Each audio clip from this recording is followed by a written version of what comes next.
They speak about the male casualties, forgetting that, and that's true, but there's also female casualties who leave husbands and children behind, And we just can't forget those people. No. It's our responsibility and it's our duty, especially as veterans, as you know, to because once the war drums stop beating, as the bear will tell you, society in general forgets about the veterans. They're not up front anymore, They're Right. kind of pushed to the rear. So it's our responsibility as veterans to remember all of these people because they're all heroes. I look at every veteran as a hero. Every veteran was part of the grand picture, if you will, of the military. And as individuals, they did their job. They went where they were sent, and they did what they were asked to do.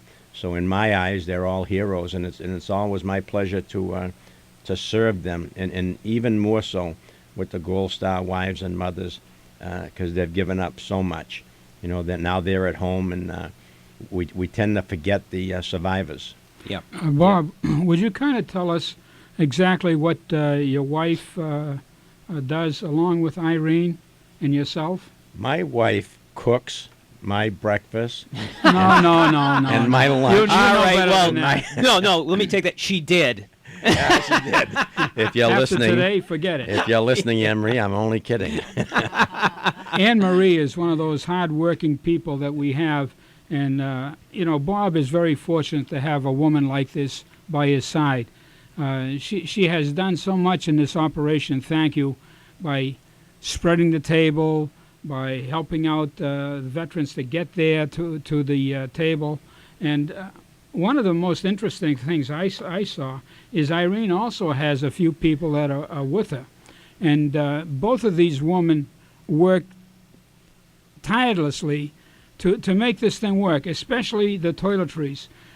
What I was driving at, Bob, was who actually buys all of this stuff. Well, Anne Marie and I go out and we put together the gift package.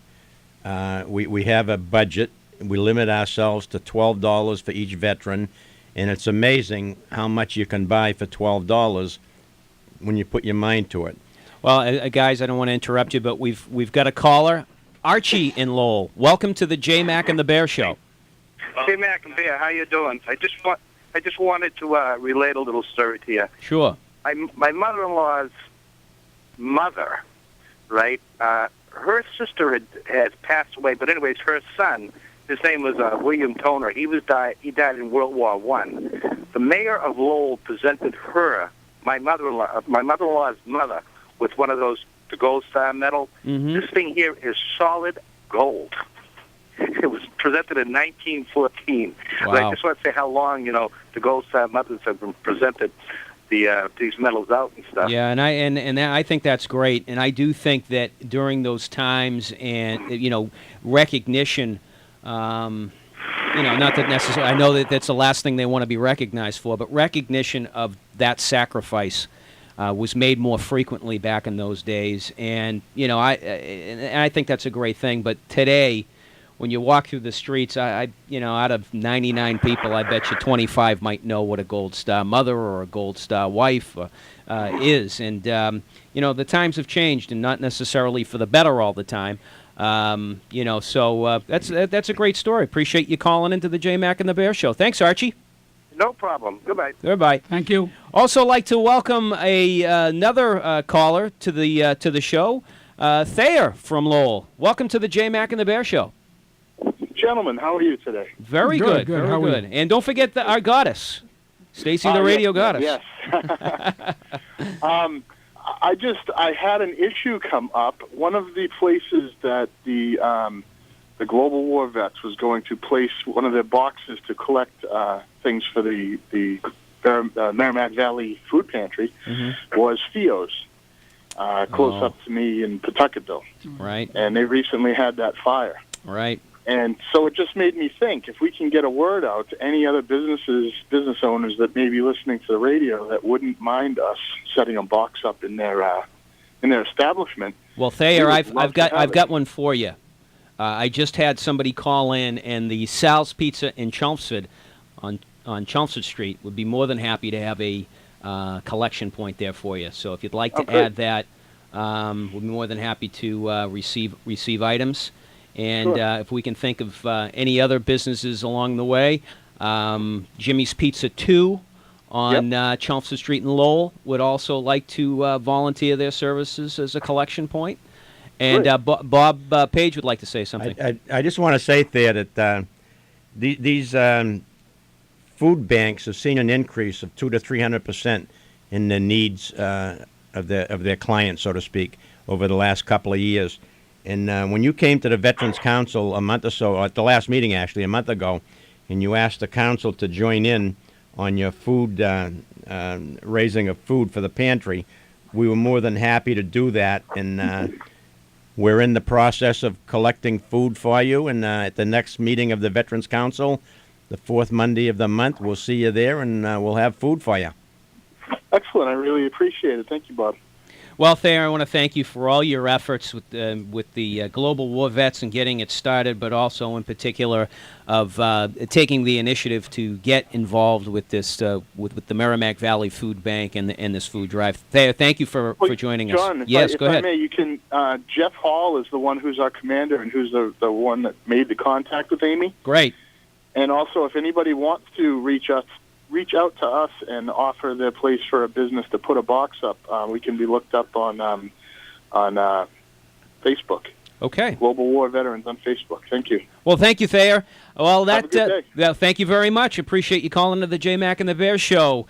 The JMac and the Bear Show is sponsored by Elite Body Therapy in Salon Nicole for a relaxing massage experience or a great place to get your hair and nails done in Lawrence at Riverwalk Properties. I encourage you to check them out. Give them a call, 978-686-1010, and that leads us into the next half hour of the JMac and the Bear Show. Thanks for tuning in, and we'll talk to you soon.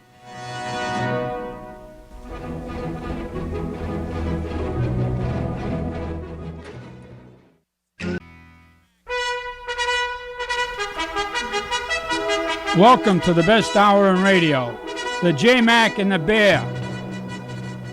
I'm George Zaharoulis the Bear, and my co-host John McDonald. With us is Bob Page, our invited guest, and Stacy, the radio goddess. Stacy, what do you think of this Tuesday's Republican primary? Well, Bear and George, and John, sorry. I'm George. You're George the Bear. I'm as you JMac. know, I'm JMac. He's George. That's Bob. And that's and Bob. you're Stacy, Yes, the radio I'm Stacy, goddess. the radio goddess. Let's get this all straight. As you guys know, I'm really not into politics, and I am a undeclared registered voter. But I think it was very exciting for Romney. I think he's definitely making strides. Speaking on a woman's standpoint, I think he's doing a wonderful job portraying the handsome, possibly JFK type of look. Wow. Yep, I do. Those are some high standards. I will don't say know. that I think all his sons lined up in the background is a smart move. They're all very handsome, and then he has the beautiful blonde next to him, always smiling. So I think he's doing a great job that way. Has he reeled me in? Not yet.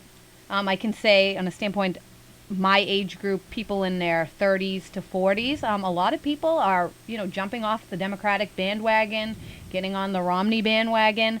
So, I really think he's doing a great job. And I think people want change. People are discouraged with the economy. They're feeling hopeless. And he's giving them that hope. Well, I think that anybody right now who can provide an alternative, unfortunately for all of us, relative to how the country is being managed right now, seems to be an interesting choice. Yet you listen to the mainstream media. I don't care what station. It doesn't seem to matter. That you'd think that Mitt Romney had lost Super Tuesday, that he hadn't won any states, that he hadn't beat Rick Santorum in Ohio, and that there's no way he's going to get the nomination, and that there's going to be a brokered convention. I think Bob just made a great point while we were sitting here during the break. You actually knew the stats of what was accomplished on Tuesday. Right. Romney took down 6 out of 8 of the states, and he won approximately 230 delegates, as opposed to the second finisher, Santorum, who only won 80 somewhat. So I don't see how anybody could say that's a close finish. No. Not at all. No, I see that as well, and but yet, if you listen or you watch, any station in the mainstream media, you'd think the guy had lost, and that he's terribly disconnected from the common man, and it seems to be an agenda. And listen, I'm a moderate guy. And I believe that the press, the media, have a role, which is to provide us with. And we were always taught that any good journalist tried to take an unbiased point of view. And I don't really see that that's reflective. As a matter of fact, I would claim that the news died politically in this country the day that Tim Russ had passed away. Mm-hmm. He was well known to be a Democrat. He was well known to have worked in Washington, D.C., I think, for Patrick Moynihan. And yet he was able to communicate in an effective way an unbiased point of view. Correct. Yep. To the American public. And I just don't think that exists anymore in the mainstream media anymore. And people might be saying, geez, John, you're beating up on NBC, ABC, MSNBC, but for all intents and purposes, even if you watch Fox at times, depending on the commentator, they can be going the other way. And I just don't think there's something to be said for pundits, but let them proclaim themselves to be pundits and not experts or someone who is broadcasting a news story. Now, let the news be the news, and let the pundits be the pundits. And for instance, I'm a Republican, and I'm a moderate Republican. I know, George, but look at this. Look at what Rush Limbaugh did. It's disgrace. So it's unfortunate that we seem to be taking the political discussion in this country and either going to the extreme left or the extreme right, and there's no sense of not only I say common decency, but no sense of moderate discussion anymore. I think that the goddess made a good point when she said that she's going to decide her vote on appearance. Oh, I never said that. His sons are all handsome. His daughters are beautiful. He looks like JFK. Right. His wife is beautiful. Yep. His sons are and his children are all above average. And that's what she's going to be. And and I say that with tongue in cheek. Yep. But that's an important thing. When you can come forward with your family and you can let the American people who are families see that you're a family man, then they take you from that point on. Right. Yep. And he certainly has all the appearances, and I've never heard anything to the contrary, that he is a good family man, and that's a lot to be said for somebody. Yeah, it certainly is. And let's not forget that he had a lot of impact and saved the Olympics when it was in Utah. And that thing, the Olympics were full of scandal at the time. Yep. They had a real really bad cleaned it up. reputation. He came in and not only saved, I think, the reputation of the Olympics, but he saved the reputation of the United States hosting the Olympics, which, the Olympics to me is as, American apple pie as anything else. Well, all it takes is money. Yeah. Well, which they didn't have at the time. They didn't have it at the time. He was able to manage that financial crisis, and I think he did a heck of a good job. Well, I think we can say the same now with Scott Brown. I think his race is really heating up. Last night about 6 o'clock, I received a phone call, and on my caller ID it said, campaign offices of Scott Brown. Unfortunately, I was busy with dinner time, but it was a nice intern, and he just wanted 5 minutes of my time to ask me a few questions. I said that they could, call me back at another time. But I think Scott Brown last year, he had a successful ad campaign that really helped him out. It was that great ad that everyone looked at and all of a sudden jumped on the bandwagon, and it gave him full force momentum, and he ended up winning. Yep. You notice that